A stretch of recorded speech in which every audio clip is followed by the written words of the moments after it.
I'll go get it real quick. No, but they park in the. Yeah, all the condos. That big triangle. Big triangle, yeah, triangle. Yeah. Unless they got some newbie didn't do it. Well, they like parking over, that's a further walk. Yeah. And so they like parking in the marina because they get off and just walk right over to the marina and leave. And then just like this park, that was parking. Right. There's the price. Set standards. 47. Yeah, the rules. So I thought that was fair.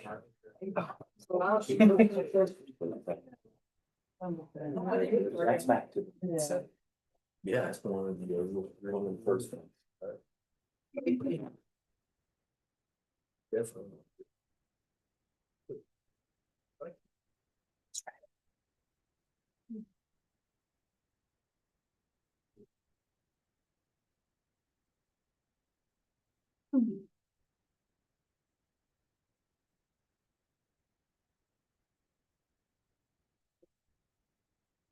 Definitely. Could be some construction noise. Yeah.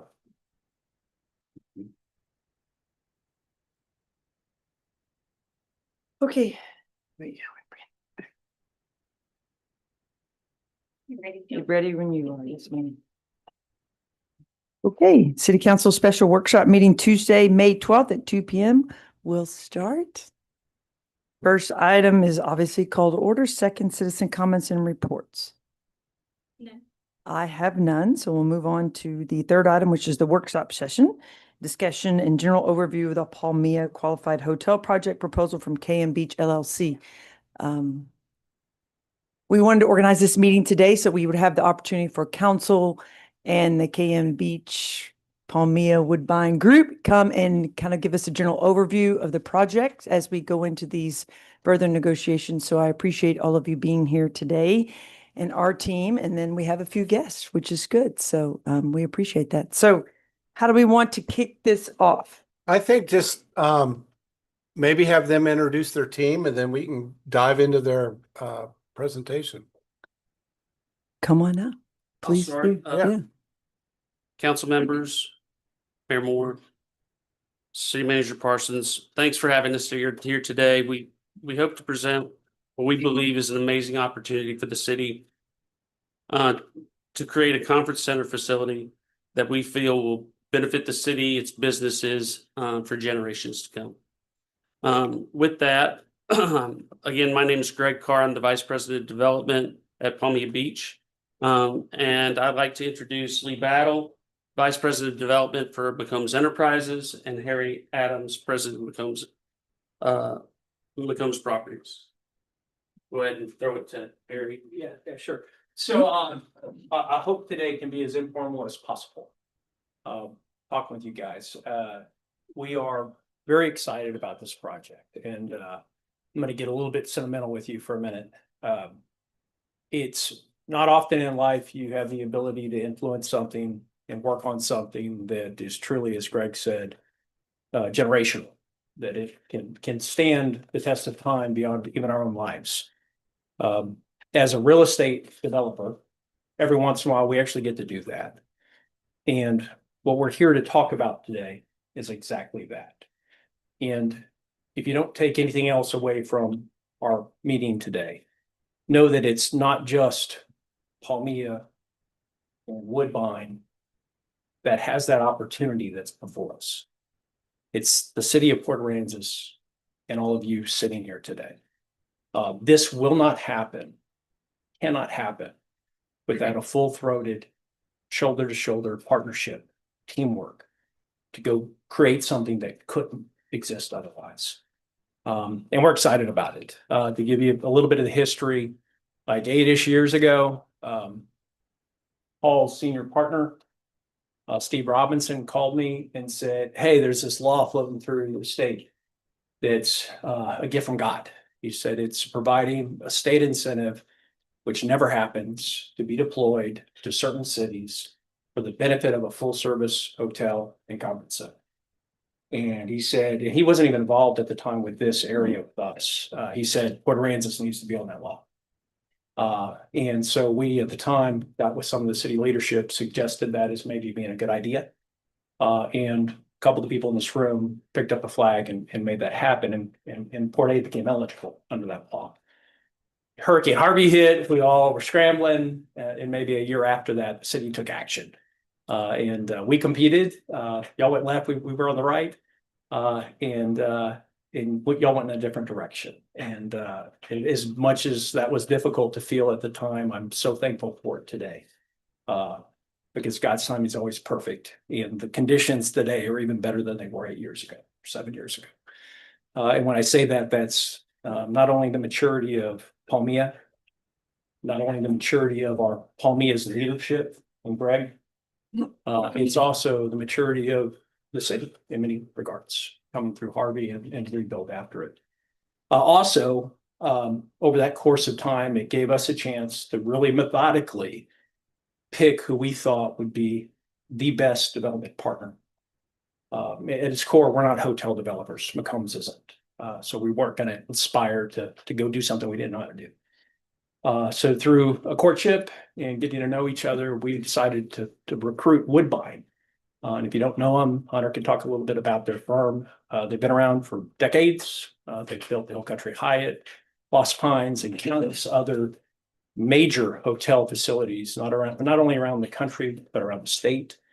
And so the conditions today are so much better than they were back when we all started this idea. And I guess the hook is that we have just enough time as a team to leverage that state law before it sunsets forever. That's what convicted us to recruit Woodbine. That's what caused Woodbine and us to work the last 8 months to go through what we're going through today. And again, just thank you so much for your time and listening, and hopefully standing shoulder to shoulder with us. So Hunter, do you want to talk a little bit about Woodbine? Nice to meet everybody. See you again. Thanks for having us here. So I'm Hunter Dietz. I'm with Woodbine. I've been there for about 4 or 5 years. Team's been around for 50 years. Initially, it was Hunt Realty before Hunt Realty spun off. So when Ray Hunt inherited his family's oil and gas money, he tapped our founder, John Scoville. 2 of John's 3 sons now run the company. So that's King and Dupree, Scoville. Over that 50-year, to Harry's point, we've focused primarily on land development, really focusing on hotels in the early aughts. And we're excited to be partnered with the McCombs team, led by Harry, and really in partnership with you guys. I just kind of want to hammer that home. This will not get done without you guys. So you'll see a lot of pictures about what the hotel may or may not look like. I know we got some slides in front of you. We still have to design it, so we'll do that in tandem with you guys. But we'll talk generally about what we're looking to do here. Talked about a little bit on the introductions. We'll roll through the org chart and kind of the master plan, but then really we want to focus on the work we've done thus far, because it is significant. You'll see a lot of different groups here, third parties that we've engaged over the last 8 months to get to this point. Yeah, and I know that after some of our initial, do you guys mind if we kind of come up at different times? No. Come on up. Yeah. Okay. Pardon the noise. We got, That's progress. yeah. Progress. Yeah. So I know that David mentioned that there was a lot of just general questions about where is this, what is this? And so I want to at least kind of give you all an idea of what we're talking about. I hope everybody in the room knows the Black Marlin, right? It sits right here.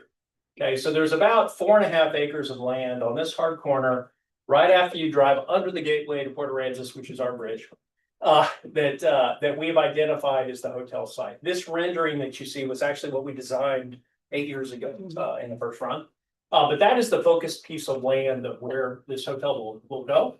And it is, from a location standpoint, through the lens of marketing, in our opinion, for the city, the best place for a flagship to go to represent the city to vacationers and most importantly, conferences to build out shoulder seasons.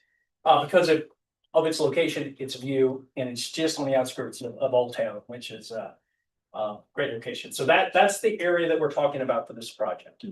Any questions about that? Okay.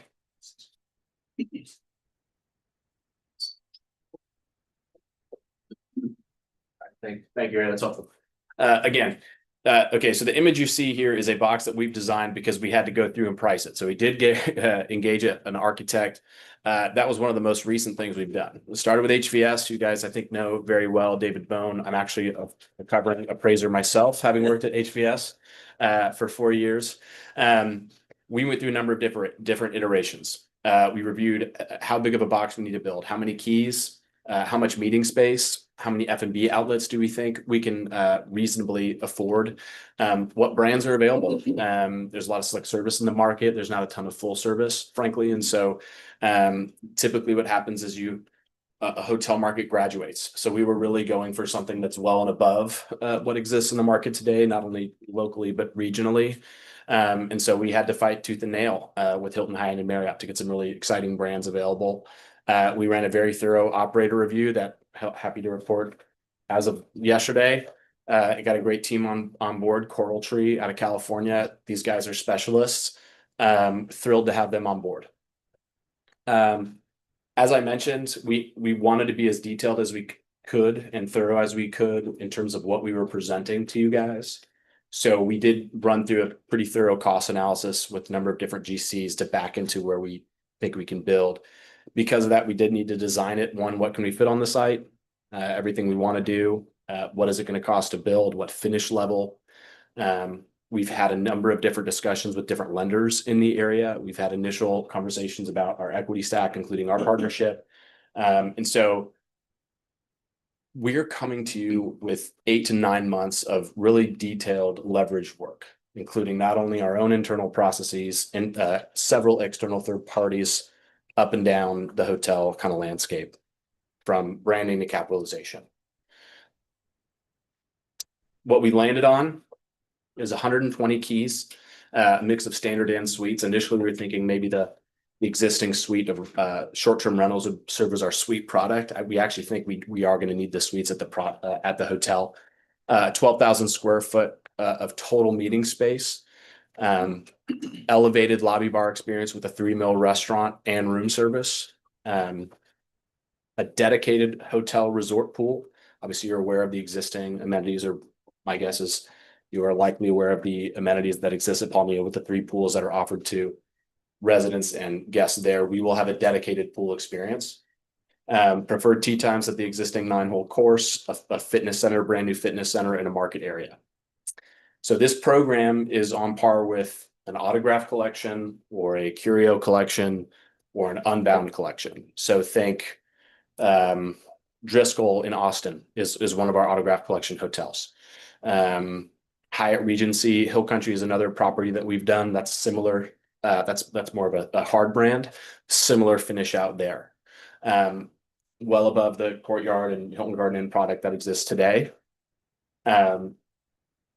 Good news is it's a really great product. It is going to cost us about $63 million to build. It is not cheap. We don't want to deliver something cheap. We don't think Palmilla comes off as cheap, and we want to do something that's spectacular for this city, working in tandem with you guys. Any questions about that? Okay, so to give you a little bit of flavor, not sure how familiar you are with Autograph or Curio or Unbound properties. The one on the left is in Orlando or Celebration, Florida. It's an Autograph collection hotel. I kind of like the coastal, that's Florida, obviously, but Texas vibe. You have on the right, you have the Hyatt Regency in Huntington Beach. The idea of palm trees, low rise, kind of spread out resort style feel. You have the Marmonte in Santa Barbara on the right, and I think that's the Casa Marina on the left. So you have an Autograph and a Curio hotel. Again, low rise resort style feel, palm trees, coastal. Similar thing with the public spaces, really high end finishes. We want to match and exceed kind of the existing Palmilla experience at the hotel. Really fun public spaces, high end dining options, 3-meal, like I mentioned, elevated bar experience as well. All these pictures in your handout, so feel free to review. Well appointed rooms, king beds, well finished. 4 fixture bathrooms. And then the meeting space finish will be significant. Obviously, you guys are literally in the process of building a meeting quite close to us. we expect to meet or exceed the existing quality of that meeting space. What you guys have done is awesome. We think we're going to deliver something pretty special as well. Again, thinking Texas and coastal, aligned with what's already existing at Palmilla. This is an important slide. The market has told us in terms of occupancy and rate and existing product that a select service product is what Port Aransas, what the market has allowed. We're coming to you today for assistance to build something that is well in excess of that product. And frankly, if the market could support that without this, it would exist already. And so what we're seeing on the debt landscape, while hotels are becoming more attractive, obviously office, multifamily, not as exciting right now. There's just a little bit of volatility there. So hotels are kind of in a unique position right now where they've been able to weather the post-COVID kind of recessionary stuff a little bit better. Lenders are still needing at least a 12 debt yield on acquisitions. The most recent acquisition was a full service luxury asset that we looked at, 5-star plus. They were getting a 10 debt yield on their debt. That was the lowest I've ever seen. Certainly in the past year and a half, that's the lowest I've seen on acquisition. On the development side, it has to be even higher than that. 14% plus stabilized debt yield. So what that means is our debt is very expensive and there's less available of it.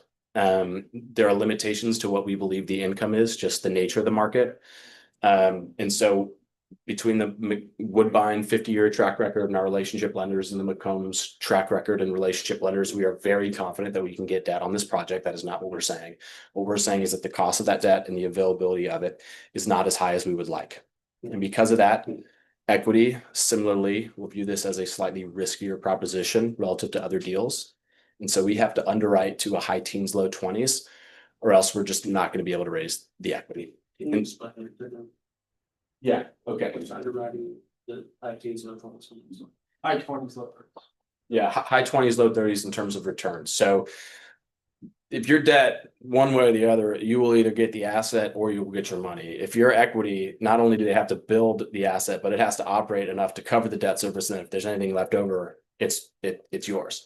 In a market where there's no other full service, and certainly there's no other full service with meeting space, there's really no other comparable to say, hey, that hotel down the road is doing this. And so we have to the best of our ability, forecast out what that's going to make. And the returns have to not only exceed the debt, but also pay off the equity. And we have to convince $20 million, $22 million of equity to come into this deal. And it has to be at that high 20s or low 30s, because the alternative is to say, stick it in the bank and make 5 or 6% that they're going to for sure get. So if your alternative is 5% with no risk, and then you're thinking, well, I'm going to go into a hotel and I'm going to go have it be a new build. And it's going to be a new build hotel in a market that doesn't have any other full service. You're kind of at the higher end of the risk profile in terms of real estate investments at this time. So that is what we mean when we say a 20 to 30 leverage. We cannot get there without the full complement of what we are asking for.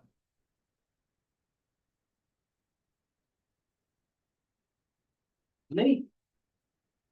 And this is real important to understand.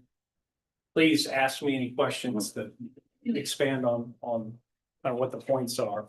So as we go into what we designed for public finance, the cocktail is what I call it, because that's kind of what it is. These are the foundational principles as the developer that we said this is important to us as it relates to the city. And they interlace the more complicated cocktail that we'll get to in a minute. But you can point back to these and know, okay, this is the basics of it. Okay, so what we proposed is city controlled, because you appoint the boards or approve the boards, but without the administrative burden of running the financial vehicle or the balance sheet burden of carrying the bonds from that vehicle. And that's important. I don't know how deep I'll get into finances with Dave, but it's not going to be a bunch of work to run it for the city staff. And financially, this is able to be off your books, basically, to go affect this project. So that's one foundational principle that's good to realize. The second thing is that every component of this for the city is at our risk, the developer's risk. It is not a handout. We're not asking the city for a grant. We'll get to the county in a minute. But it's not your risk. We're not asking for a handout. There's no contribution from the city up front. If you break down the components of what I just said, the first is the MMD, Municipal Management District, that we will create. That is literally taxing ourselves and our own property. It's not taking any future tax from the city. It is a self-tax. And we'll get into why we would actually do that in a few minutes when we talk about the cocktail more specificity. So the TERS overlay is only realized off our ability to create new growth within Palmia. It's kind of a very uncommon TERS structure because there's like $420 million of value on the ground. 300 of it's not even touched by the TERS.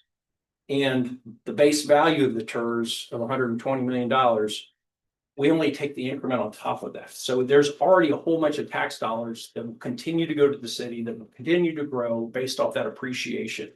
But we are only affected and receive the benefit if McCombs drives forward and causes more vertical development within Palmia, more lot development within Palmia, and values to rise.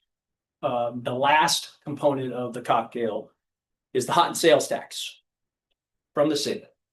That is where we're only capturing what is created by this hotel conference center that doesn't exist today. So if it's not built, it would have never happened. If it is built, that is in our mind, a really good, fair way for us to pay ourselves back for a lot of that infrastructure. I'm going to stop there for a minute. Do I need to go deeper in any of that? Yeah, so the hot and sales on the sunset that sunsets September of 27 is the hot and sales portion of the state rebating theirs back into the project. So nothing else sunsets except for that component. That's right. That's right. And I'm speaking to this slide through y'all's lens. So yes, the state's going to be giving us money based off that same increase in production off of the site. Okay, another goal is to provide a long-term funding mechanism for sustainable and extraordinary services. So that MMD tax continues on. We're taxing ourselves. And one of the things you can use that money for, we can use that money for with the MMD board, is to help fund additional services for the town center area that you'll see the map on in a minute. What does that mean? That means we can do our own traffic control if there's an event. That means we can do our own garbage pickup if we need extra. That means we can do our own security if we need additional security beyond what the city provides. MMDs actually can do business development. So if we want to do programming for the town center or promotion for the town center, that self-imposed tax, that's an eligible expense for it.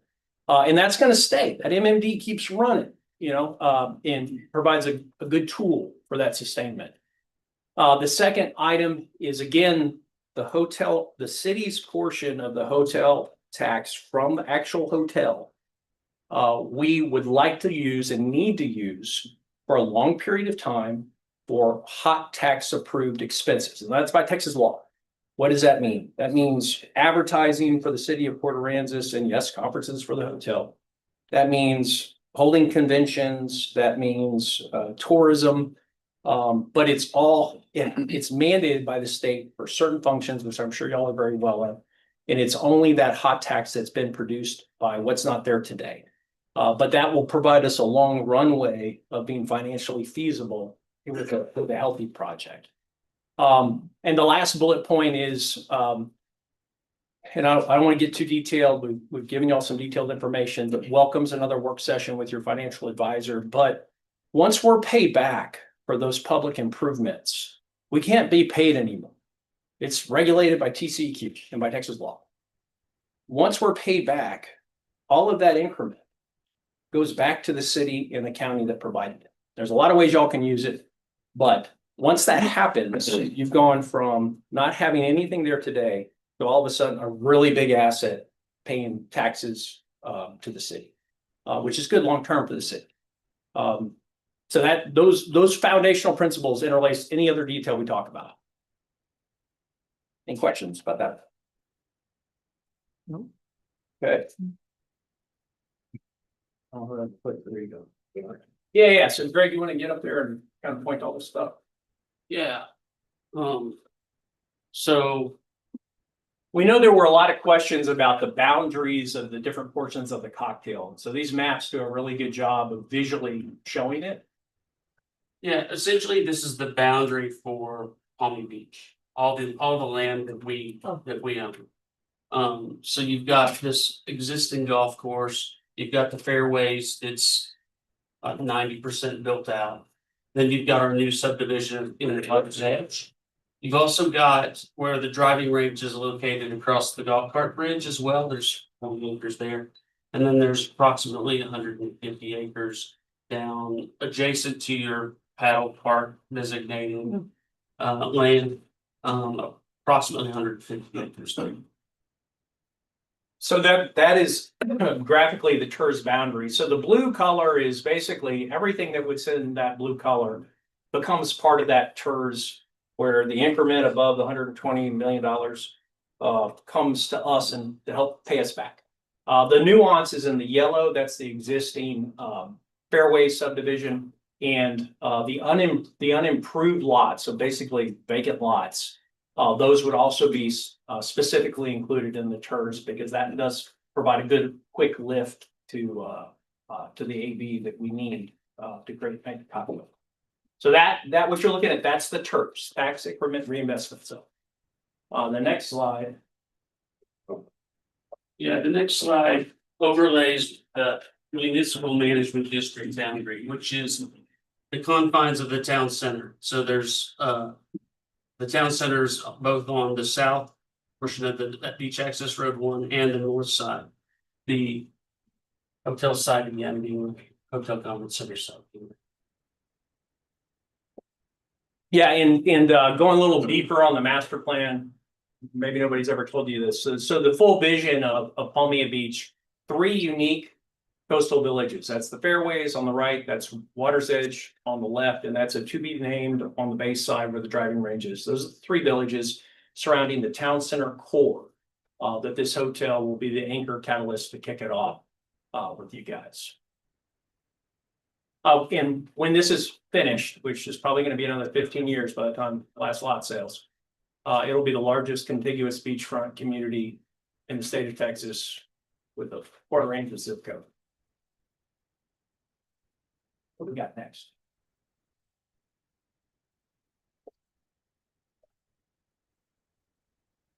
That one's too busy. I'm gonna introduce Adam Cohen. So Adam works with Cedar Creek Municipal Advisors. He has run with our group, and his firm has run with our group for years under till recently a different flag. He is the financial advisor is his role on the districts. And I've worked with his group for 13 years or so on different districts, the closest of which is in Rockport. Absolutely best in class at what they do. He is not going to get in specific numbers, Dave, at your request, but he is going to talk about the structure. And again, this is complicated. I would be the first one to admit that. Generally, people have to hear it and talk through it a few times before you really start to understand the components of it. It's all regulated by Texas law, period. And it is super excited. I get geeky about it. And Adam, it's your ball.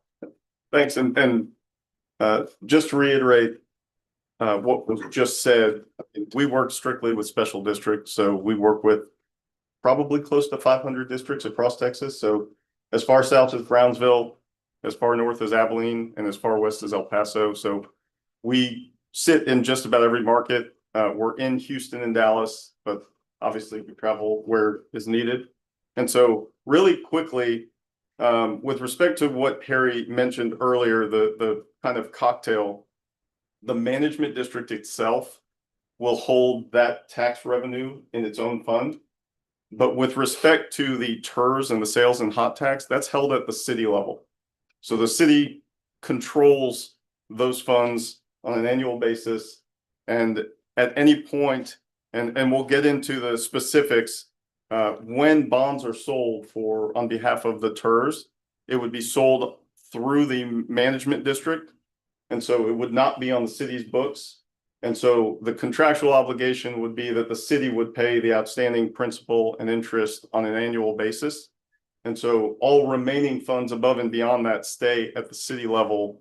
And so that is administered, like I said, on an annual basis to pay for the outstanding debt. So really what you have is a management district that is created to help offset some of the financing, as well as to sell bonds for itself, as well as the TERS component. And so real quick I don't want to get too basic, but really essentially a TERS has the base value, as Harry mentioned, it's 120, 125 million. The city will still collect on that 120, 125 million.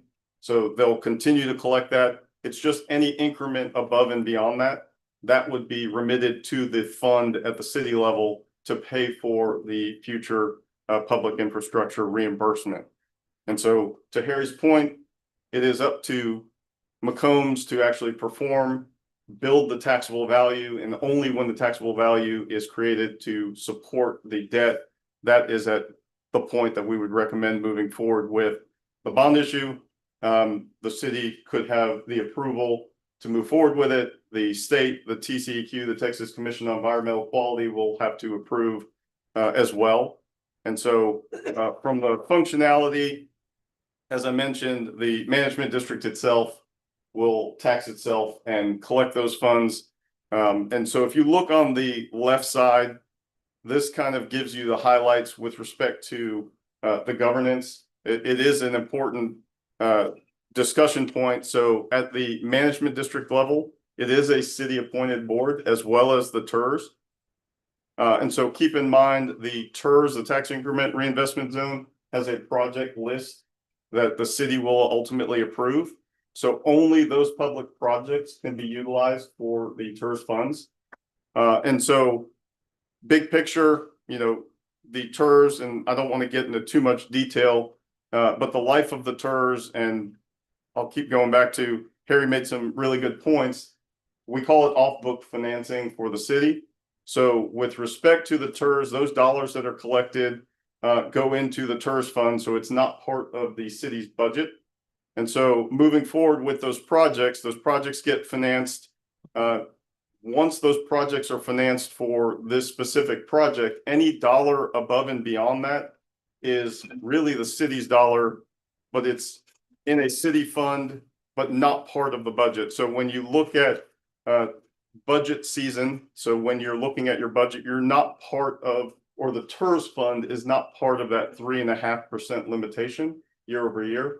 It's a separate fund. So the project list will include the McCombs public infrastructure projects, but above and beyond that, if there are additional dollars throughout the life of the TERS, and we're proposing a 35-year TERS, those additional dollars could be utilized by the city or county for other projects to beautify property within the TERS boundary.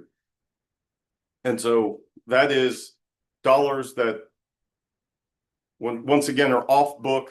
So they're not part of your actual budget, but they could be utilized for projects as such. Same with the sales and hot tax. That will be in a separate fund from the TERS funds, but both at the city level. So the management district is created. Its board is appointed by the city. The TERS is created. It's appointed by the city. So from that standpoint, the city will have the control of who's on those boards. And then the project list at the TERS level will be defined so that the city has approved the specific projects to be funded by that. I'll pause there. It's kind of went all over the place. I have a question. So you made reference saying that the additional revenue above and beyond that the city would have control of and be able to allocate towards projects, you said was specific to the TERS boundary. And is that so nowhere else in Port Aransas could that money get used for? That's my understanding. Now the TERS boundary could be modified. Okay. The only reason I asked that is because basically the TERS boundary right now is a PUD, which everything in there is y'all's responsibility as owner of the PUD, right? The city would never, even if we had a bunch of extra money, typically we wouldn't come in and say, hey, Palmia, hey, Cinnamon Shore, hey, XYZ PUD, we want to come in and beautify your neighborhood, right? Because you guys kind of self-police that. You do it on your own. So that's what I'm thinking, kind of outside the box. You can add additional geography to the church boundary. Okay. The city. Yeah. And that's strategically part of kind of like a different work session going deep on whether that makes sense. And certainly, I mean, we have a major road that runs in the middle of the development. So I'm thinking long-term, maybe that's where some of that money could go used for infrastructure. If that needs to be expanded or changed or beautified, then that would be maybe specifically where that money would be allocated. What about additional structures or say we wanted to put in an auxiliary fire station or something in that development? Only beautification projects? Or could it be used to build I something? think public infrastructure projects are eligible. How far does that public infrastructure improvement go? We told Paul he's not allowed to talk. Paul, I'm asking you specifically because I know you have answers. So listen, I don't put Paul in a bad situation. Right. Uh, And I know we're not trying to go too far in the Yeah, weeds, no, but I you're- know that other cities, when they agreed to TERS, right? And I know specifically the county has some projects right now that they're using TERS money that has been building for many years, right? So finally, kind of all the original TERS money has been allocated and funded, and now the county has access to those funds, so they're making major improvements. Otherwise, they would have no dollars to do. So it is exciting to think that Yeah, long-term you would have that money to do that. So that's what I'm thinking, because I think some of their projects are truly building infrastructure type facilities, not just new lights and landscaping. That's right. So like Okay. building a public improvement of your fire station is absolutely a qualified project. There's lots of head shaking over here by Paul.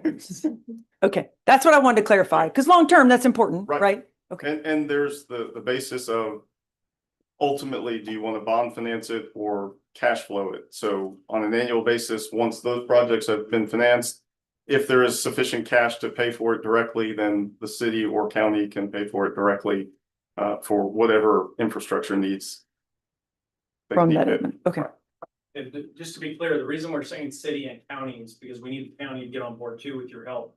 And so they've got a portion of those tax increment and the city has a portion. So that would be you understand what I'm saying? We should have invited him to the meeting. Yeah. So the TERS area you marked up, you say currently has a market value that we're receiving tax on of $120 million. And who determines that market value?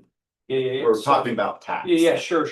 I'm trying to make sure I understand your question. So the TERS boundary was based off of 2025 taxable value. So part of our consulting team is a tax assessor collector that supports our districts.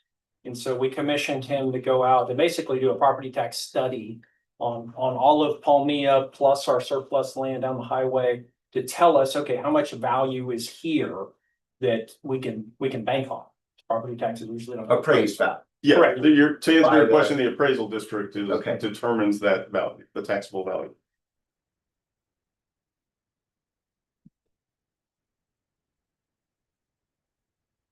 Which, Darla, correct me if I'm wrong, but right now our total tax appraised value for Port Aransas is around $5 or $6 billion? That's what Yeah, 6 billion is what I was thinking total. the net taxable value would be about five. I By know the we way, get- did you know how big y'all are in Oasis County's? Oh, yes, space? we know. Did you know Palmia is the 7th biggest contributor? That, I well, didn't know that. that's, if you do the math, 120 out of 5 billion is a number. So part of where you put that blue in between, I guess that's called Water's Edge and goes up to Pioneer. Where you have some blue on your map. We can go back. Yes, sir, it's right. One more back. No, back. The other one. Right, so from where the houses are to the left of. Right, that little area there, it's like 76 acres. All of Water's Edge is about 165. Okay, so I'm just only looking at the 76 that's there. Okay, And I'm trying to figure out where we're seeing our $120 million in taxable value. So the golf courses aren't valued very much land as far as appraisal districts. And part of it around your development of homes, it doesn't have the value. I do know the 76 acres has 877,000 in value per the appraisal district. Where's the 120 million and where does that base and when does that base kick in? So it's a combination, and by the way, there's an error. The Aransas Princess site, which sits right there, is actually part of our proposed boundary. So Okay. bad graphic. But it's that site, it's the golf course, it's this vacant land. It's all of the lots in Homes and Water's Edge. Correct. So that's a good chunk of it. It's this vacant land right now, and Yeah. it's the vacant land down the highway. We've actually got a detailed roll of how we came up with that number. That we can share with you. But it's not y'all deciding, we think the market value is 120 million. No, it's- You would go to the base and the appraisal district has it at $877,000. And I'm looking at that 76 acres that sits on that lot. You're saying that's worth a lot more? We're using exactly what Nueces County said Okay. it was worth. Okay, How many homes are in Water's Edge right now? 30? 20? Yeah, right, 35. So if you say each one of those is $1 million, that's $30 million right there. I I mean, think the bit for Aransas is maybe 11 million, 10 million. Well, I don't want to misspeak. okay, So we've got. but that's where it comes from. It came When you're, directly when from you're Nueces picking your County. turds. Yes, sir. Right. That's, and to get a little deeper, there's a metric within the TERS regulation that this particular form of TERS, where we can't, as a company, own more than 50% of that value. So our portion of that value can't be more than 50%. And so, we had to look carefully at what that number was to make sure we didn't exceed that. And that would be your common areas that you hold the land on and are renting it, as opposed to somebody who bought and owns their own lots, That would be all of our unsold lots. unsold lots. That would be, yeah, in undeveloped land. And the golf course, I mean. But it's not an arbitrary number. Yeah, it is like off your book. We try to get as accurate as possible. Because those numbers are feeding the cocktail and all the projections that we're at risk for that we're talking about.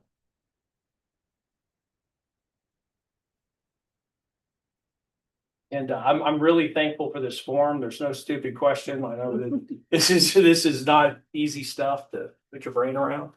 And I do this for a living, so.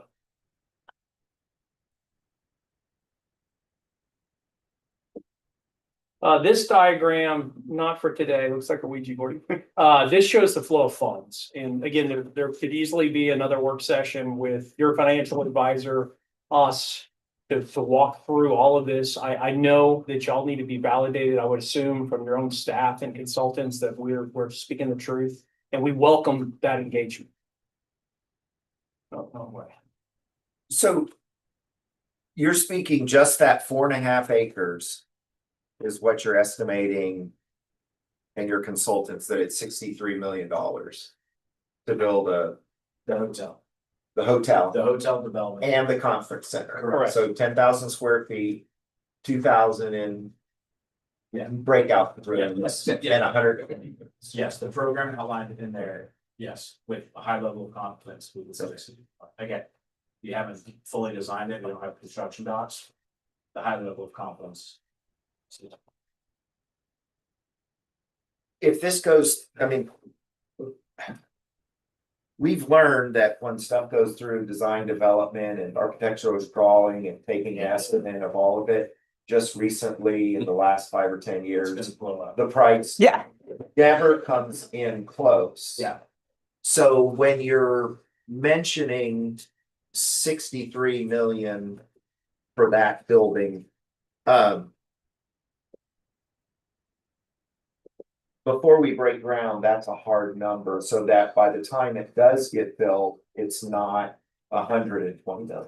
it'll be well in advance when we break ground, and that has to be next September. So Okay. if you're worried about a 3-year timeline where costs go from A to, A plus 50%. We don't have the luxury of time on our side of that cost to inflate. Okay. So, we've got a lot. So when you break ground, when does something like this get built? Like how long would it take to build it? Well, from the time ground is broken to 2 meet, years. It should be inside of 2 years, once you break ground, to be honest, it shouldn't be more than a 4-story, like a 3 or 4 over podium. So the type of construction and frankly becomes existing relationships with developers, right, it gives us higher level of confidence. so the drop dead date that you're trying to get to is break ground, and break ground is So we have a timeline up here, what? What does, we have commenced construction by Okay. September of next year. So we have to have full plans, full CDs. okay, Debt in place, carry out there with a shovel. and a shovel. And then from the time you flip the dirt, it's 2 years Yeah, to opening. yes, conservatively, I think 2 years, ideally for 120 blocks like this, we could beat that, but. We have a 2-year.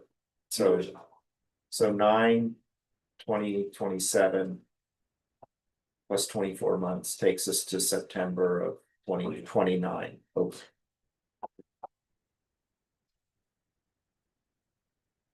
And theoretically, you book that out a year in advance? I mean, once you commence construction, you're already putting it out there. The whole world knows this is coming. Oh, yeah. You start booking like, I mean, because I know conferences, like you go to a conference and they're like, hey, next year it's in Port Aransas. They already know a year in advance. So maybe conferences book 2 years out. I mean, is that, you would have some confidence, I would hope, in your projections that, I mean, obviously, would you coulda, shoulda, like COVID wrecked the whole world, but you would start probably opening that up for availability as soon as you broke ground to know that, you could get some of those conferences as they were getting booked out. Yeah, the booking window for, events of this size is typically about a year. It can be as short as like 6 to 9 months, but that's very rare. Typically, it's closer to 2 years. So in our model, and that is financially a big reason why we're not saying, hey, we're gonna open, we're gonna stabilize immediately. Yeah. Centric hotels require time to build back in base. We do have the benefit of the existing Palmia infrastructure to help us kind of expedite that, right? People know of Port Aransas as a destination, they know Palmia as a destination, so we don't have to create that in people's minds. But they're not gonna know what, the whatever they tell us what that is. in your conference centers that are 10,000 square feet, ballroom with 2,000 square feet of meeting room, what do you project that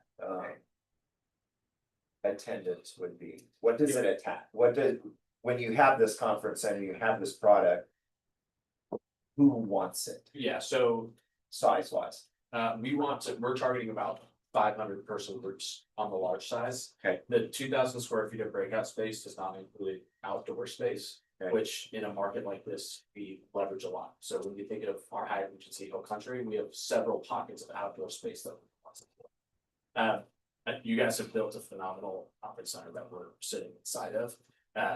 Without a hotel next to it, or without a national brand affiliation, without a reputable, hotel operator, it's a very different type of clientele. It's a very different group base that they're targeting. So our intention is to bring entirely new folks to the city of Port Aransas, house them in a brand new 120 room autograph, upper upscale hotel. And if they can't fit there, we'll fit them in the crazy short-term rental houses that we have that are 8 floors, things like that. It is a wholly unique program for the city of Port Aransas that we're able to, one that we believe will induce a significant amount that this hotel and the short-term rentals will not be able to accommodate. So then there's overflow throughout the rest of the community. 100%. Yeah. The restaurant will be full, and the hotel will be full, short-term rental will be full. It'll all be run out of beach cars. And that's actually a good point. I mentioned it earlier. So even though the TERS overlays this 120 million, if in order for us to benefit from that, we've got to put more homes on the ground. And right now, our short-term rental occupancy or capture is about 85%, right? Now, all those new homes we're building that create that value to pay us back for the city conference center. All that hot tax, do it to y'all.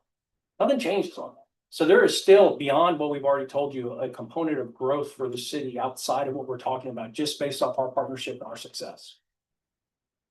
And you would continue if the market in real estate is a good market as opposed to shut down development and move someplace else. If you don't build a hotel and a resort, a hotel and a conference center. Can you phrase the question? You would continue, if we look back at the plans or some of the stuff that you had before, the 520 homes that are gonna go into, I guess, Water's Edge. That's still part of your plan. Absolutely. Now, the market decides how fast that goes, And how whether, slow it down. whether 25 homes are built a year or 50 homes are built a year, the You know- market picks that, but we're not stopping. Okay, I will say, to Macomb's credit, what they built initially was all the amenities, and then they built the houses. They've gotten to about close to 300 units thus far, that's what they're able to deliver. I see the hotel to this master plan is the next set of amenities. It's a new restaurant, it's a new fitness facility, it's a beautiful new pool. It's a level of activity, a blue flame that Palmville doesn't have, that Port Aransas does not have. And I think that catalyzes the balance of development much faster. That's what I feel like we're pretty conservative in our growth. so 120 rooms in a conference. I mean, guys come into a professional conference aren't sharing queen beds and anything like that these days, are they? No. Okay, good. No. Especially. So- I'm just kidding, I'm just. They're not sharing with the girls at the Before conference I, either. You know, saying, well, that's a lot of people eating in restaurants. So Everyone's getting if their you own had room. 120 rooms and you sell out of a conference. Yeah. A maximum of 500, Whereas maybe spouses. You got 200 people. How many restaurants do you envision putting into this hotel?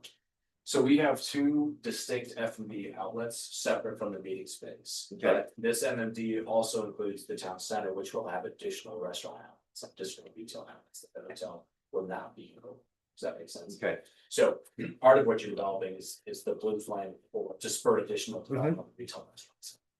because Palmia's been going for how long? 12 years. It got 12 years. not just the first house, but enough house to put people in a restaurant. Okay, But I do think one thing that is really important is, you know, Constance doing a great job, Constance doing a great job getting the word out on Palmia. Cinnamon Shore's been doing a great job getting the word out on Palmia. There is not one single sales director that is leading the charge over a conference center and a hotel and what will be 350 units. So the ability to revenue manage at that scale is completely different. Kind of the same way you framed your question is like, when did they start getting big? At this point, we will have sufficient scale to be a totally different monster. So when you see 120 rooms next to 12,000 square feet of meeting space and say that feels really short, you're about 380 rooms shy of filling that thing. okay. I would argue we are actually way in excess in terms of room supply because of the existing short-term rooms. So you have a much larger group of people that compete if everybody's on the same page under a single managing director with the Marriott, Hilton, Hyatt brand behind us to fill those rooms.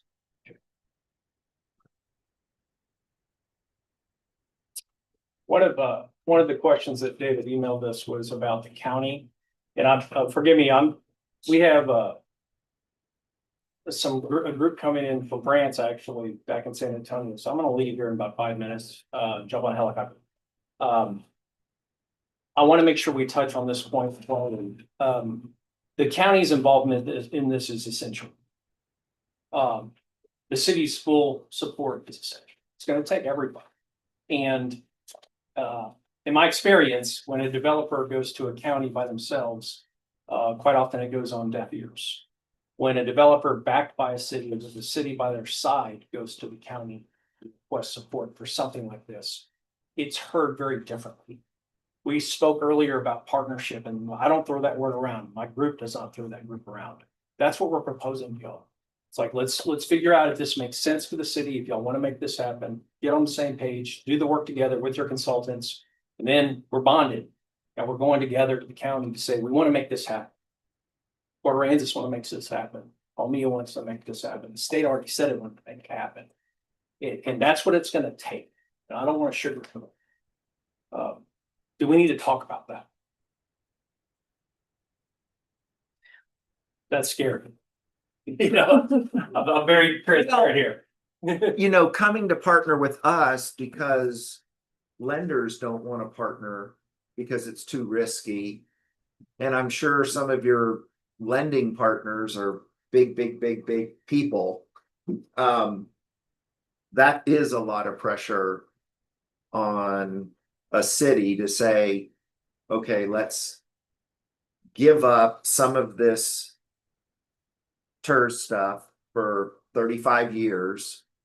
And when we've looked, or I've looked at other places that have done TERS, one of the challenges you can have is a lot of the new money to develop the city, that some of them start seeing their rates go up to cover police and fire and any other city services that are needed in the TERS. So that's the risk on us. For looking at it with the hope, if it all works out, it all works out. But you know, when we want to do a bond, or we recently had to do a bond, we had to go to the voters to get approved to do our things. With the TERS and going to the bonds, the voters will never have actually a direct vote for how much will get bonded out of the 63. A lot. So I Is think that- the public infrastructure portion is only 33, right? Yeah. So we don't even have the bonding power to go and get 33 million, correct? And you won't need to, right? That's not the bond. But it goes through. And then when you guys say you're on the hook, by no way will that ever come back to us, the city, for those bonds. So as long as. We're not guaranteeing Correct. any bonds, That- anything. So if That's- things don't work, that's between Yep. y'all and the bond And people. just to be clear, with respect to the TERS is a reimbursement vehicle. Okay, So only when there's sufficient taxable value on the ground to support the debt, that's the only time that the MMD will actually go out and sell TERS bonds. So By law. but for the taxable value, we wouldn't ever go out. There's no bare land bonds being sold. So the value would already have to be there in order to sell that. and whoever buys your properties or your homes, you're gonna tax them. The MMD tax creates a tax. Yes, For those. that's correct. Okay, For the, only on the town center component, so it's only the people that buy condos and that get that MMD tax. how far out on your, is that gonna be the MMD right there, or That's show right. us? That's it. That's it. It's okay. Yeah, and let me speak to one thing you said, because it's a really legitimate point.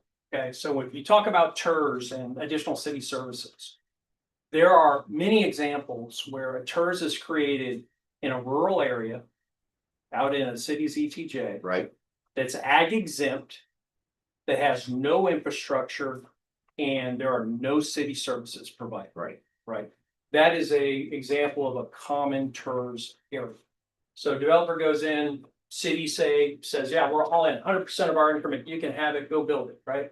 Well, they've got no tax base, right? They're ag exempt. Right. Right, and then the developer creates 2,000 homes, and all of a sudden the city's sending out fire, EMS, trash, providing those services, right? That's a legitimate burden. Right. Right, it is extremely common in the example I just described for a city and developer to say, okay, we're gonna split the increment, we're gonna participate 70%, 80%, whatever the number is, because we need to get some revenue off what you're allowed to do, because we don't do anything out there and you're not paying us.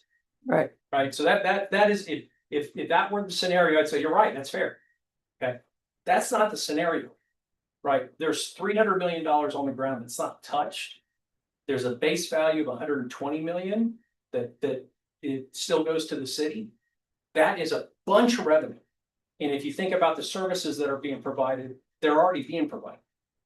And we're creating an MMD with a self-tax to be able to, as I said earlier, supplement services to make sure everything's taken care of.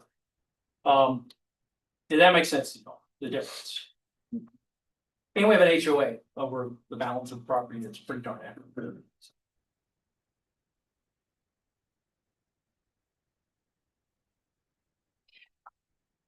I know we didn't provide it because we weren't going to go into a lot of the details, but at some point, I think it's going to be important for us, and I know that you guys have to work through this, but to see kind of the breakdown of each piece, right? So if 63 million is all in, all done cost, I mean, you are getting financing. I mean, I'm assuming these things, right? Based on what you've said, you are getting some financing. You are going out for private equity. You are putting in your own equity. You are looking for some TERS money, and then you're looking for this $5 million. I think that's what it was, something. $5 million. $5 million Yeah. ask from the county. So it's but that's the only part that would, I guess, theoretically be non-reimbursable, because that's more of the grant. Everything else is going to get repaid somehow, whether it's by revenue generated by the project or tax value increasing and paying that back. But that's the only piece where you're truly asking for. I would propose it's we're asking. Yeah. But yes, ma'am, that would Okay. be make it happen, Ken. So, and I'll kind of talk about this a little bit. There's a lot of ways to do what we're doing, together. There needs to be, if y'all are interested in doing this, right? More work together. And there's a lot of different ways to do it, but actually getting our team together with your financial advisor. I think y'all have a bond counsel with, what's their name, Norton? Norton Fulbright Rose. You have a bond counsel, that's a great consultant. Obviously city staff, maybe a collection of city leadership, meaning some of y'all that are interested in working on this. But that's the logical next step, because we don't have the luxury of time, and I'm not trying to hurt anybody. No, that's on our agenda next week, Harry. Good. So at That- we're creating that working group at the next meeting. Perfect. Yeah. Perfect. That kind of put round numbers on which is important. As we've modeled it, the state's contribution based on what we believe we're going to do is $12.5 million of manna coming from God, from the state coffers for this project, for the city and for us. That goes away. The combination of the TERS contribution from the county in their breakground grant is about another, I think, 25 million. Again, behind the project, that's other entities supporting what we're doing together. And that's a good thing to me, to help transform the city to the next level in the area of hospitality. That's good that it's on the agenda. I don't want to shut this meeting short. Everybody but Paul is welcome to talk. And thank you for your time today. And Do last. anyways, so I'm gonna get out of here, but thank y'all for your time. Thank Me and all you guys. Thank you very much. Sorry. Important work. Yes. Safe tracks. Thank you. Why do you stick a driving range into your TERS? What's gonna happen there? Eventually, that side of the property will be developed. Okay. Houses?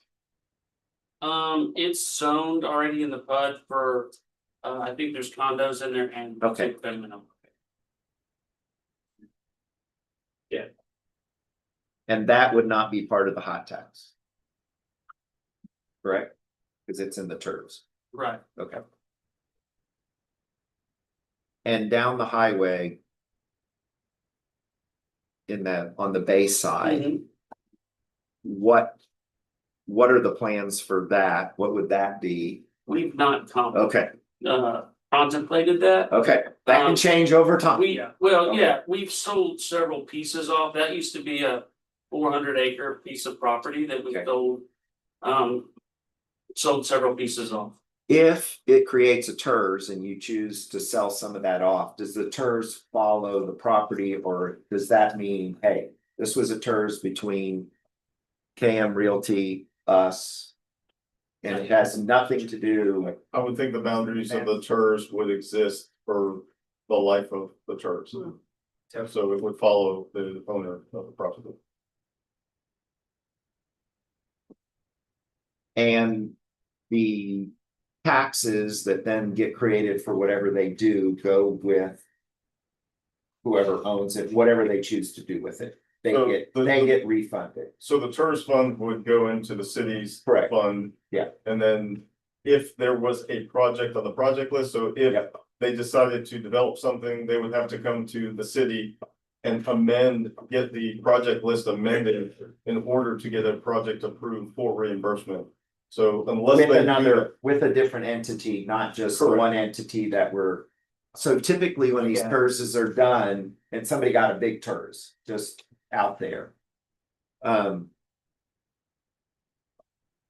mean, I see where some TERSs are done out in the boondocks or they want to rehab dilapidated or under, you know, I don't consider what you're wanting to do hey, this is turning into, you know, a horrible place. This is quite the opposite. Correct. This is how do we start at the high end and continue to build.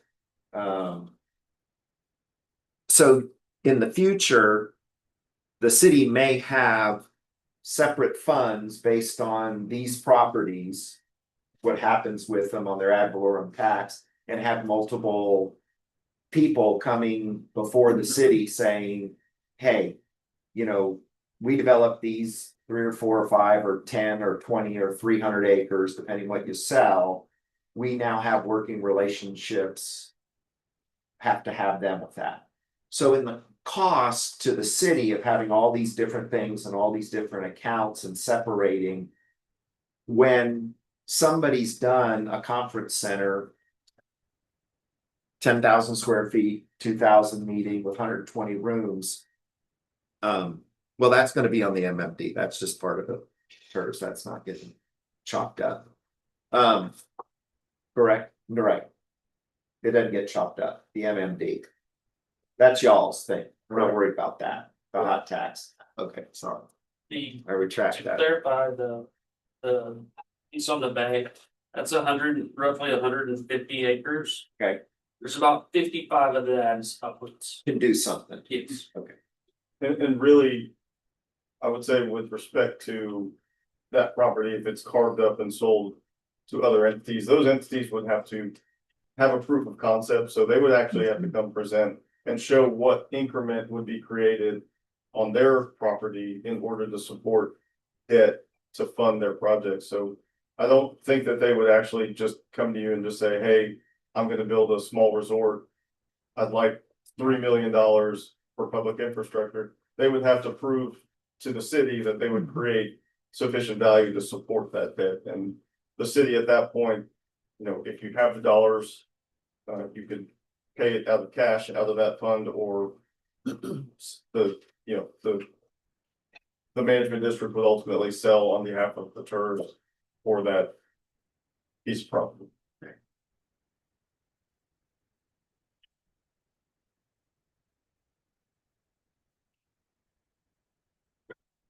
So the 63 million, is any of that allocated towards land? Any of that, or is that just infrastructure and buildings only? A portion of that is like, It's gonna be towards the land. I don't have the numbers. Yeah. Yes. No, I'm just curious if there's a part of that's gonna be to purchase the land. Yeah. Whoever. And then that $63 million is gonna be used in this whole purple area for any infrastructure or whatever needs to be done in there, right? The 63 is specifically to build the hotel and convention center. Oh. But there are No other- additional abilities for the town center. Yeah, those funds are to be used for infrastructure, the public infrastructure and the facilities. Basically that on the screen. But that includes the pool and the restaurants and Yeah. the things that you outlined as part of the, yeah. So this is the hotel. So this is the first floor plan rendering. Harry hates it, but I think it looks pretty. So you got your porte cochere, you got a 3-meal restaurant, you got a pool here, you got your parking in the back. This is the primary meeting space, and then this is the breakout space as defined right now. It'll change. We'll work with everybody, the city, to make sure that we're giving you exactly what you want and kind of what we can afford. But this is what we're building. It's all the infrastructure for here, all the access, all the parking, all the lighting, landscaping, everything. And it's divvied up on a pro rata basis prescribed by the government, by the state. Is that the town center with the extra restaurants and? Concept gonna be planned north of that. Okay, So where that kind of, That part of the 63 million, the town center. no. okay, okay. So town center will be up over here. Yeah. Kind of leaving Yeah, it's around. just what's in that box. So on the other side, the access road, the little part of the MMD that's on the other side. Is that, No, none of the 63 million. no, but is that gonna be like condos, homes, or you don't even have any? So it's type of live work type product where you have commercial on the first floor. Yeah, Condos above. okay. We And then, may, at some point, we may have some commercial with townhomes above. so if there's townhomes or condo on that side, the hot tax doesn't apply. That hot tax is only specific to your 120 rooms. Yes. Correct. Yeah, so any incoming short-term rental or condo or whatever, that is not subsequent to the hot tax. Okay. All that hot tax, which will still be operated under the umbrella of the hotel and short-term rental. Yep. Right? So it's benefiting from those affiliations and management. That will go to the state. Okay. It's in that purple area. Okay. No, No. outside, Outside. everything that's already, any HOT tax currently or in the future that is from.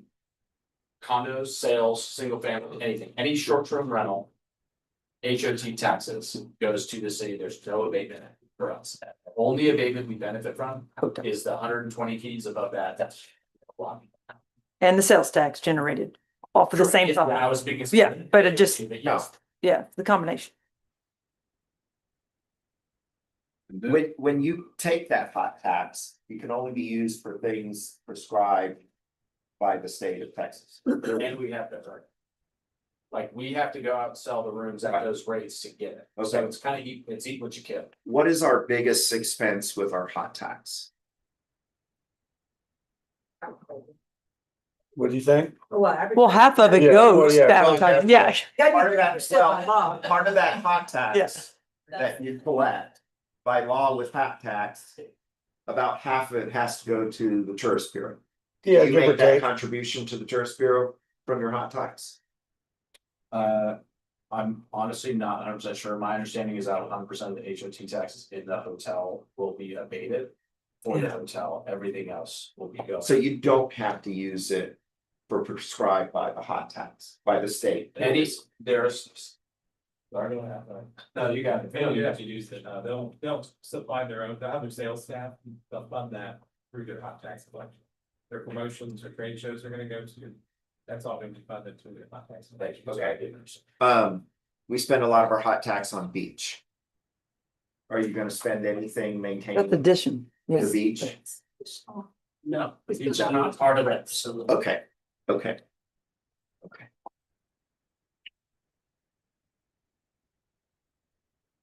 So back on your slide that showed all your properties and the TERS boundaries, the gold section. That's the existing that's there, and none of that's gonna get touched. That. If it goes up in value, whatever, that's ours, correct? Yes. Correct, okay.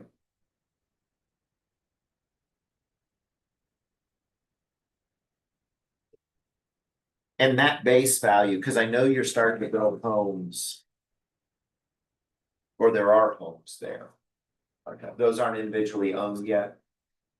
Yeah, we're starting to build homes in the Water's Edge subdivision, Okay. and those are. So the date of adding to the base value happens in 2027, whatever the tax comes out, and we say, hey, that was existing before. We started the baseline based on 2025. When does that number get set, Paul? Like the number for the baseline? Is it the, 2025? well, they're using that for their example because they have to have a number to start a financial model. But at what point is the number locked down? To say everything at this point is the cities, My experience, cities have, they're required to add a base value in their ordinance, and that's where it's locked in. Okay. So I guess So if quickly. it were executed prior to certification, which you won't have 26 certified values till probably August. So it would be a timing component. You have certified value for 25, you don't yet for 26. So that would be About- ultimately, July 25th is yours. July Yeah, it's our date. We know that, right? It's very important to We're us. very, yes, we're keen on what date that is, yeah.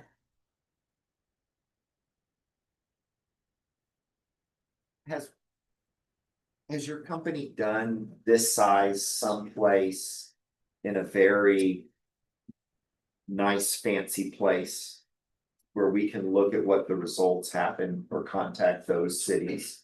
Well. This size too, don't do 100,000 square foot convention center, or don't do a 2,000 square foot convention center.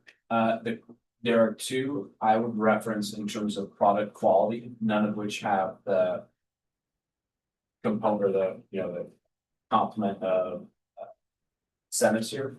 But Magdalena in Austin is one, that's 89 keys. It's currently well, I guess now it's under Hyatt, but it was a bunkhouse deal. Launch store. The second one is Mountain Shadows, that's Paradise Valley, that's 100 keys. But I think of other smaller. When you look at conferences coming to a coast in Texas. I mean, we're not the mountains. People like the mountains, go to the mountains, or go to the hill country. Or play big golf courses, you know. How many are there that you're trying to attract, and what would be your estimate or your experts' estimates about what type of conferences and who would be coming, given what size you're going after and the level of hotel you want to have? So we have within 4 hours, Houston, San Antonio, Austin, which are three huge feeders. Okay, So on a drive-to basis, we have a real luxury. Okay. On a fly-to basis, the Corpus Airport is actually quite easy to get in and out of, and features just that- getting to the Corpus Airport is the hard part. Once you get to the airport, Yeah. it's great. And leave, you just gotta get here. I don't think we'll be hosting like regional or interstate, like national Right. conferences. We just frankly, there isn't the lift here. So a lot of it will be local and regional, that's of that size. It would be a lot of business related, awards travel, right? So we'll have the golf, upskill, finish, high-end, definitely. And you'll be pulling from Galveston's 100%. conference center. Your to market is your market. Okay, Yeah, all right, anyone within. okay. That it's a beach thing, because there's great things in the hill country and other places to go. One or two. What did Bastrop have before they had that Hyatt Hill Country? Tell us. Lost Pines. Lost Pines, so that. No, but Before that. Charles project. Yeah. Yeah. I mean, at least somebody there said, hey, this is a smart place. People might want to come out here when they come to Austin. It's about an hour outside of Austin. Right. And so the lift in Austin is pretty strong. It's obviously we have huge government. Great airports to fly from anywhere in the world. Yeah. In an hour, you're in the Texas. Yeah. Lost Pines. So slightly different. How big are they? How big is theirs? I think that's 500 keys. Okay, Sold. all right, big. Oh, in terms of square footage of conference I could. Big. I can look on that, yeah. Okay. It was, we exited that before I got, so I can tell you our higher Regency Hill Country has about 75,000 square feet. This, that's 520 keys. And grow. And a lot of conferences going, not just Yeah, so vacation people from and. Portland and Louisville and Okay. all of them.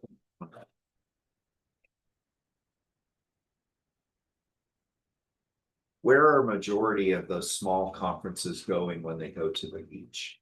Even, I mean, are we gonna pull from Florida? No. You think it's dry? Yeah, I think you honestly might be able to go. So we built the Embassy Suites in Gulf Shores. We just opened that a couple months ago. We've been looking on the coast, this coast for Okay. a long time. Right. Haven't been able to find, so King Dupree, their whole family, they go to South Padre every So they're a huge Texas Coast fans, have been with them for a long time. We're excited to partner with this because of that, but I think driving in Texas is a lot different than driving in other states. It takes a while. In West Texas, so I think we will go a little bit further to try. When the conferences you're looking for, there's a lot of conferences that rotate. Yeah. So picking up a rotation here, does that happen that would fit the size? Yes, it's easier to do because we'll have an affiliation, Marriott, Hilton, Hyatt. Okay. Right, that's why we're paying for that, is to pay that notoriety. But yes, we will be able to get situations. And because it's Port Aransas, Absolutely, that was, that's. not Round Rock or Grapevine or some of those other places that may host a similar size conference. But, you know, all the amenities that we have, just because of who we are, to me, would seem that that would make us a much more attractive site. A choice, a different. So a lot of these QHPs have been used, and I've been doing HGL for a long time. Like Sherman or Denison, Texas. They'll build a 114 room Hilton Garden Inn with 12,000 square feet of space. And it's the best hotel in Denison, but it's not nearly the level of product that we're building. The Hilton Garden Inn in Hearst. What about the Hyatt Frisco that they did? That recent, I mean, in The Hyatt Regency? No, they did a conference center attached to theirs. They Yeah, only spent 6.3 million, so I thought maybe they built it 2 years ago or something. 6.3 million. I just, they, I don't know when they built it, but I mean, I was like, I can tell you, we built our Hyatt Hill Country in '93 for 89 million. So, but that was a big, so I don't think we get much. For we don't get a lazy river. No lazy river. No, Not yet. it's called the Lazy Yeah, Beach. it's better, yeah. I'd rather have the ocean. I think there's opportunity there for a lot of, there's so many medical conferences and continuing education conferences that aren't gonna be huge, but we can accommodate 500 folks. I think the sweet spot is probably 350 folks. And also like. The short-term rental component, I think, is huge for those associations and those work visits. Because it's really about the idea of, hey, you'll have 2 or 3 days of planning for, like your business, but take the weekend with your family. Yeah. And like, you don't want to be stuck in that, 350 square foot room, like, take the 8-room, 4-story monster, with the elevator inside.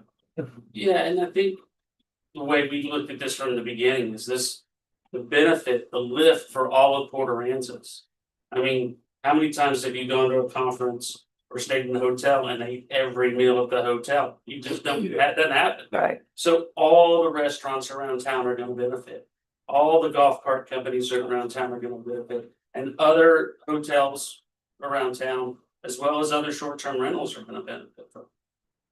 Oh, I don't think the idea of having a conference center and a very, very nice hotel is a bad thing. I think it enhances, it's just how it gets funded and the commitment that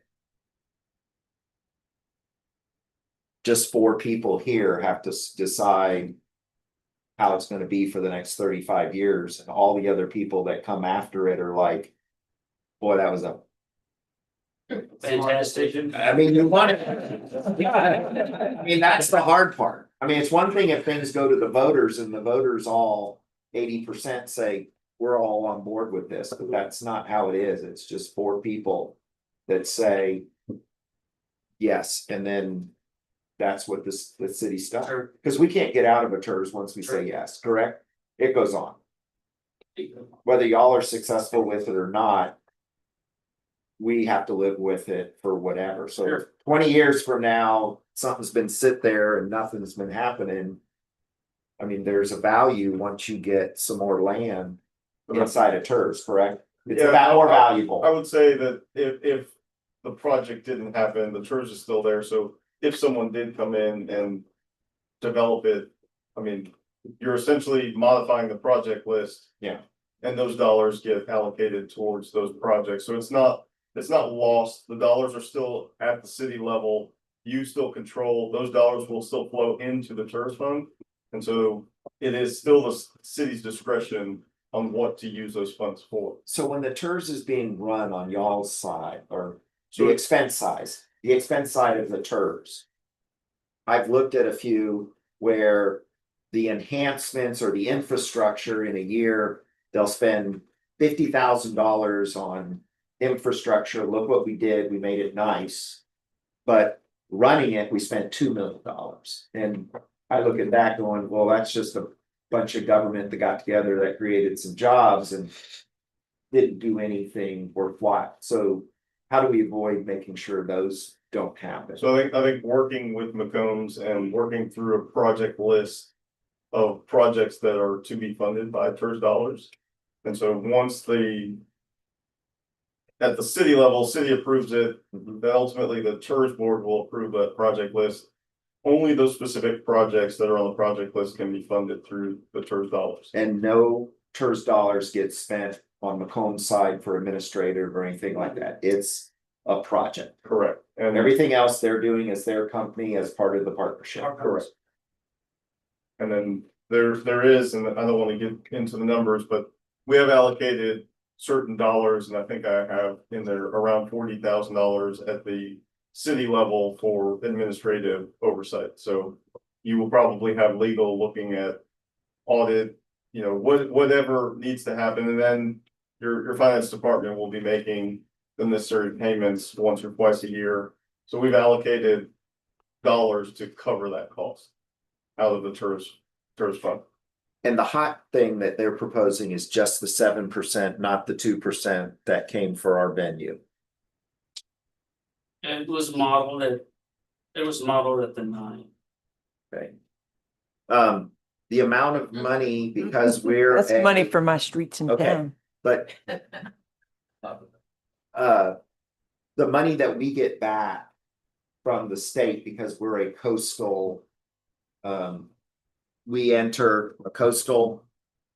We're in a special, Are you talking about the 2%? the 2% back. 2% of the state money we get from, right, Okay, it's 2% of the state's you're- tax could only be spent on beach. you're not thinking. You don't You want to can't use touch any of that. that. You're not touching that. Oh, yes, They can't. it's in the state rebate, so, but But the 2% that comes to us, not the state's 6%. that's all part of the. Okay.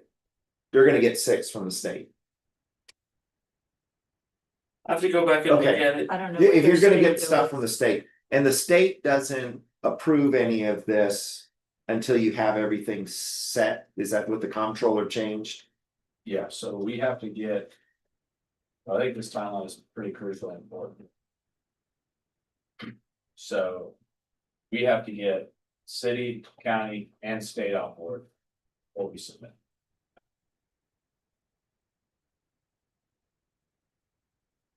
That's where the comptroller's saying you got the project Before the last done, time. before you asked them.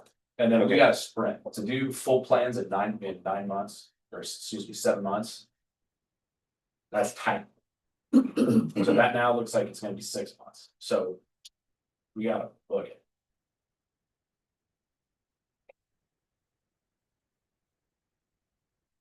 In regards to the 35-year structure of the length of the note, is there any chance of that debt or that exposure being any less, like 20 years, 25 years?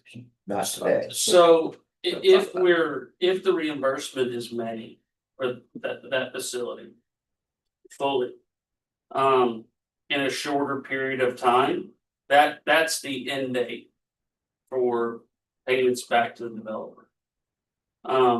Even though the TERS would continue till the end of its period. Yeah, really, I mean, we would have to structure the bonds accordingly to what the city was open to. 35-year just gives you a longer runway so that as they develop, you can grow into the obligation. So anything beyond and what Greg was just saying, anything beyond paying that obligation of principal and interest, the city could use those dollars for something else. Or if the city had sufficient funds to pay off the bonds, the city could pay off the bonds and dissolve the TERS at that point. However, keep in mind, the TERS dollars that go into that fund can be used for those specific TERS projects. It's not part of your budget, so once you do dissolve the TERS and all that goes back onto your budget, from a revenue standpoint, you will have a budgetary discussion, Mhm. we'll say, with respect to the limitation of the increase year over year. And so it will be a longer discussion from a budgetary standpoint. So I think most cities want the TERS to live out its life, because once the specific projects, the public infrastructure projects are paid off, then it's just an additional coffer that the city could earmark for specific additional projects.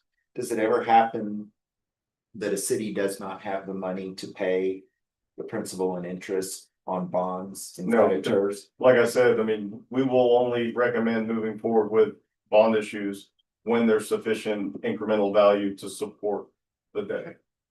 Yeah, also, we modeled in a certain velocity that we need to maintain.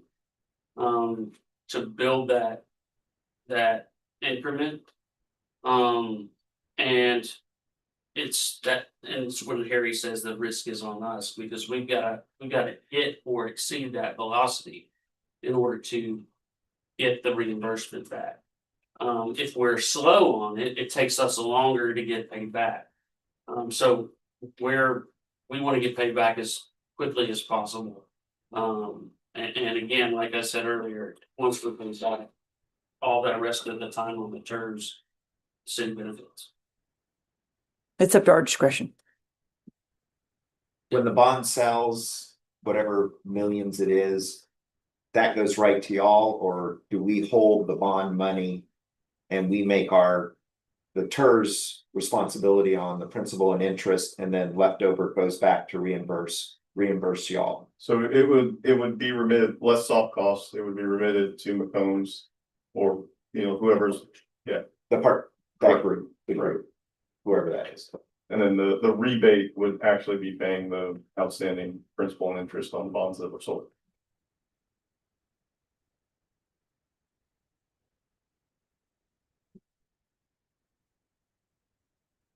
Do you find that in all your projects, once they get to a certain size, you almost always have these incentives to make them work? Yeah.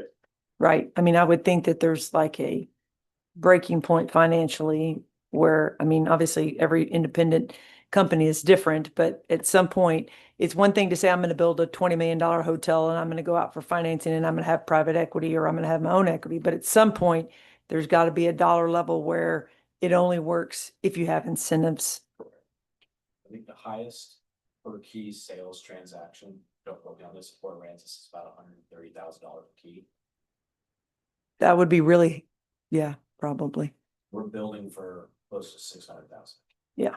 I that does not surprise me based on, no, the cost. Development, okay. Every room is gonna be over 600,000. Right now, to build a very basic hotel, outside corridor, nothing special, limited service hotel would cost you at least $100,000 a key, if not more. Yeah, so we're. Just great, yeah. ESA Premier in Brownsville, which is, I'm very excited about. I don't think you guys will want that here, but I think it's gonna be a great deal for us. That'll be, I think it's 18 million bucks, it's 112 keys, so it's about $160,000. Right. That's brand new, and you guys would.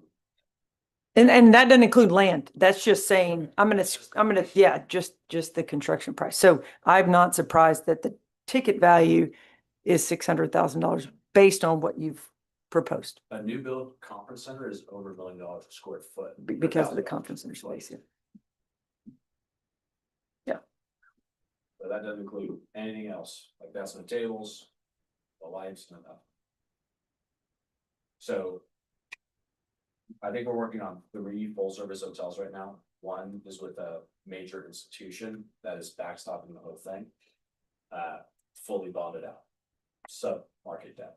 Second one, the city is contributing, they're actually viewing it as a new entertainment district. And they're giving a significant amount of money up front. And the HOTA. This is the third.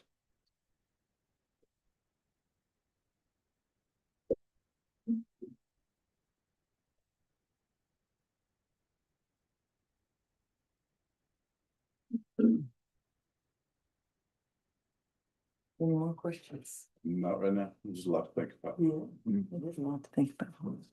in a short period of time. That's why the legal teams need to get to work. And that's the next step, is the two teams get together and do all the homework and let us know. We want to work together with you on this. Yeah. In every capacity. It needs to be efficient, but we also want to build something that's special for the city. I think we can do something pretty well. Yeah, so at the next meeting, you'll have the resolution of consent on the creation of the MMD resolution, and then your work team creating your work team. 3-person team, I imagine, or you guys can tweak it however you want, but 3-person staff and then our bond counsel or our legal counsel. And then I would imagine we'll And then have that when you. something every month. Yeah, when you approve the resolution for the MMD, that starts the 90-day window for your master service agreement, correct? Yes, I believe so. Yeah. Yes.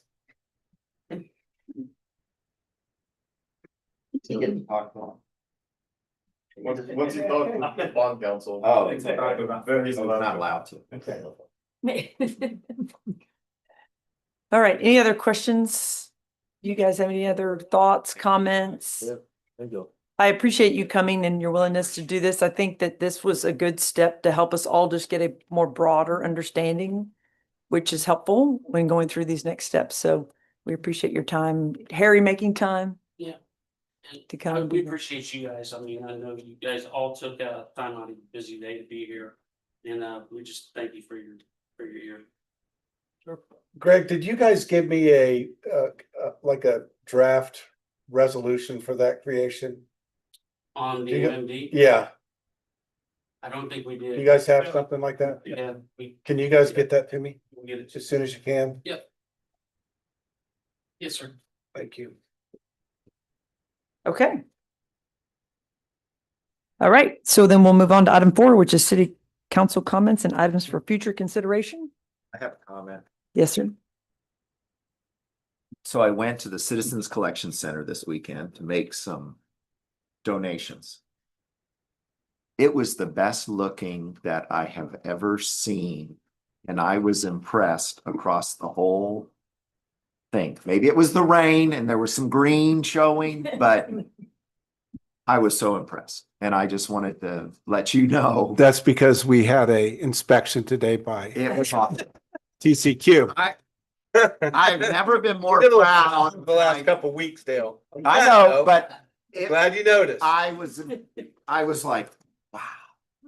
I will pass it on. It- Hopefully we passed our inspection. Okay, but it was awesome. So Good. thank you there. I'm allowed. I'll try to say that? keep it like that. Okay. Sure. good. All right. Any other comments? All right, adjourn.